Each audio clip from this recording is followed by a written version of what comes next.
बुलढाणा जिल्ह्यातील जानेफळ येथे पोलीस असल्याचे भासवून दोन अज्ञात व्यक्तींनी एका सेवानिवृत्त शिक्षकाची फसवणूक केली आहे। आरोपींनी त्यांच्या गळ्यातील 25 ग्रॅम सोन्याची साखळी आणि 5 ग्रॅम सोन्याची अंगठी घेऊन पलायन केले असून पोलिसांनी गुन्हा दाखल केला आहे। बुलढाणा जिल्ह्यातील जानेफळ परिसरात बनावट पोलीस बनून फसवणूक करणाऱ्या टोळीचा धक्कादायक प्रकार समोर आला आहे। दोन अज्ञात व्यक्तींनी पोलीस असल्याची बतावणी करत एका सेवानिवृत्त शिक्षकाला गंडा घालत त्यांच्या अंगावरील सोन्याचे दागिने लंपास केले आहेत।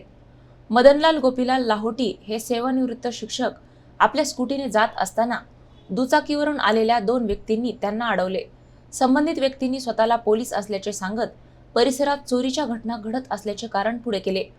तसेच त्यांच्या जवळ संशयास्पद वस्तू असल्याचा बहाणा करून झाडाझडती घेण्यास सुरुवात केली। या दरम्यान आरोपींनी चलाखीने लाहोटी यांच्या गळ्यातील सुमारे 25 ग्रॅम वजनाची सोन्याची साखळी आणि हातातील 5 ग्रॅम सोन्याची अंगठी काढून घेतली। काही क्षणातच दोघेही दुचाकीवरून वेगाने पसार झाले।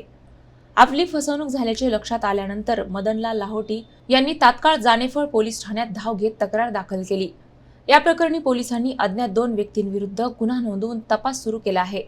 परिसरातील सीसीटीव्ही फुटेज आणि इतर तांत्रिक माहितीच्या आधारे आरोपींचा शोध घेण्याचे काम सुरू असून नागरिकांनी अशा अनोळखी व्यक्तींवर सहज विश्वास ठेवू नये असे आवाहनही पोलिसांकडून करण्यात येत आहे।